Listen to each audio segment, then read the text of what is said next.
Asia কাপে কেমন করবে বাংলাদেশ? গ্রুপ পর্বের বাধা পেরিয়ে সুপার ফোরে জায়গা করে নিতে পারবে? সুপার ফোর ডিঙিয়ে ফাইনালে খেলতে পারবে লিটন কুমার দাসের দল? এবং ফাইনালে বাজিমাত করে প্রথমবার এশিয়া কাপের শিরোপা কি জিততে পারবে টাইগাররা? এমনটা আসলে বেশিরভাগ ক্ষেত্রে বাইরের যে এক্সপার্টরা আছে তারা কেউ ভাবছে না। আকাশ চোপড়া থেকে শুরু করে হার্ষা ভোগলে কেউই আসলে বাংলাদেশকে ফেভারিটের তকমা দিচ্ছে না, এবং বাংলাদেশের গ্রুপ থেকে তারা বেছে নিচ্ছে আফগানিস্তান এবং শ্রীলঙ্কাকে। এখন কথা হচ্ছে আসলে বাংলাদেশের পক্ষে এবারের এশিয়া কাপে কেমন খেলা বা কেমন করা সম্ভব।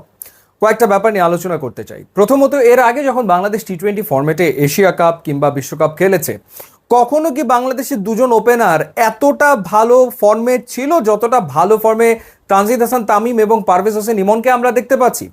যেভাবে তারা পাওয়ার প্লেতে এই বর্তমান সময়ে রান তুলছে, সেরকমভাবে এর আগে কখনো কি বাংলাদেশের ওপেনাররা পাওয়ার প্লেতে রান তুলতে পারতো? বা যেভাবে তারা বড় হিট করে, বিগ হিট করে, সেভাবে কি এর আগে যারা ওপেনিংয়ে ছিল তারা সেরকমভাবে বড় হিট করতে পারতো? না, পারতো না। আমাদের দুই ওপেনারের ভেতরে কেউ না কেউ প্রত্যেক ম্যাচে আসলে রান করছে, একটা ভালো সুর এনে দিচ্ছে, সেটা একটা পজিটিভ দিক। লিটন কুমার দাস নেদারল্যান্ডসের বিপক্ষে হলেও রানে ফিরেছেন, ব্যাক টু ব্যাক দারুণ দুটো ইনিংস খেলেছেন, সুতরাং তিনিও ইনফর্ম এই মুহূর্তে, অর্থাৎ টপ অর্ডারের 1-2-3 তারা ডেফিনেটলি ইনফর্ম।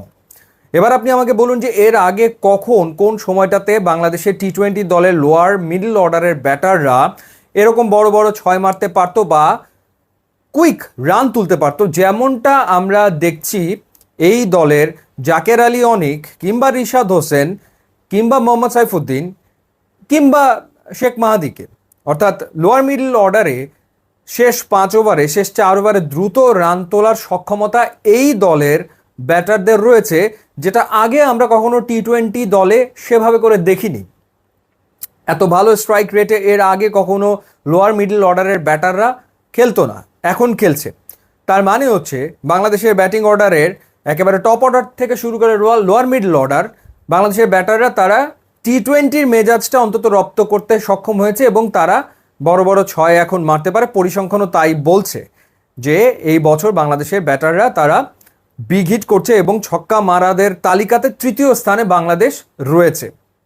বোলিংয়ের কথা যদি বলি, এরকম বোলিংয়ে ভেরিয়েশন কোন সময়টাতে বাংলাদেশ দলে ছিল? যখন দলে একজন লেগ স্পিনার রয়েছে, দলে মুস্তাফিজ তাসকিনের মতো অভিজ্ঞ বোলার রয়েছে, এবং অলরাউন্ডারের সংখ্যাও বেশি। এত অলরাউন্ডার এর আগে আমরা কখনো দেখিনি। অর্থাৎ নাম্বার 8 পর্যন্ত মোটামুটি ব্যাটার। বোলিং অপশনের ক্ষেত্রে বাংলাদেশের অন্তত পক্ষে 6 জন তো রয়েছে, ক্ষেত্র বিশেষে 7 জন বোলারও হয়তো বা একাদশে দেখা যেতে পারে যারা বল করতে পারে। সো এই যে ভেরিয়েশন, এই যে অপশনস, মোর অপশনস, ব্যাটিংয়ের ক্ষেত্রে অনেক অপশনস এবং বোলিংয়ের ক্ষেত্রে এত অপশনস, এটা তো এর আগে কখনো টি-20 ফরম্যাটে বাংলাদেশ দলে আমরা দেখিনি। এবং এর রেজাল্টও বাংলাদেশ পেয়েছে। পরপর 3টা টি-20 সিরিজ বাংলাদেশ জিতলো। এর ভিতরে দুটো তো বেশ শক্তিশালী দলের বিপক্ষে, একটা শ্রীলঙ্কার বিপক্ষে শ্রীলঙ্কার মাটিতে, একটা পাকিস্তানের বিপক্ষে দেশের মাটিতে, এবং আর একটা নেদারল্যান্ডসের বিপক্ষে। এছাড়াও ওয়েস্ট ইন্ডিজের বিপক্ষে ওয়েস্ট ইন্ডিজের মাটিতেও বাংলাদেশ টি-20 সিরিজ জিতেছে। তো সামগ্রিকভাবে এবারের যে প্রিপারেশন, সেই প্রিপারেশনটা বাংলাদেশ দলের ভালো হয়েছে। তো সেই ক্ষেত্রে বাংলাদেশের অবশ্যই ভালো করা উচিত। যেমনটা বলেছেন জাকের আলী অনিক, যেমনটা বলেছেন লিটন কুমার দাস, যেমনটা বলেছেন তাসকিন আহমেদ, তারা সবাই একটা কথাই বলেছেন যে বাংলাদেশের লক্ষ্য এবার আসলে চ্যাম্পিয়ন হওয়া। এর আগে বাংলাদেশ 3বার এশিয়া কাপের ফাইনাল খেলেছে। 2012তে পাকিস্তানের কাছে হেরেছিল, এরপরে 2016, 2018তেও এশিয়া কাপের ফাইনাল খেলে ইন্ডিয়ার কাছে হেরেছে। সো এবার বাংলাদেশের একটা সম্ভাবনা ডেফিনেটলি রয়েছে। তবে একটা জায়গাতে চিন্তার বিষয়, সেটা হচ্ছে অভিজ্ঞতার অভাব। মানে এই দলের ভেতরে এশিয়া কাপে সবচেয়ে বেশি রান করা ব্যাটসম্যানের নাম তাসকিন আহমেদ, এরপরে রয়েছে শেখ মাহাদি। অর্থাৎ দলটা একেবারে নতুন।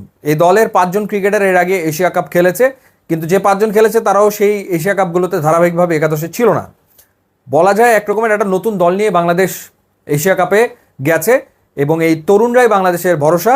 আবার এই তরুণদের অনভিজ্ঞতা বাংলাদেশকে ভোগাতে পারে। তারপরেও এবারের এশিয়া কাপে বাংলাদেশের ভালো করার উজ্জ্বল সম্ভাবনা আসলে রয়েছে। ইউটিউব, ইনস্টাগ্রাম লিঙ্ক আছে, আপনারা যোগ দিলে খুবই খুশি হবেন। Thanks for watching.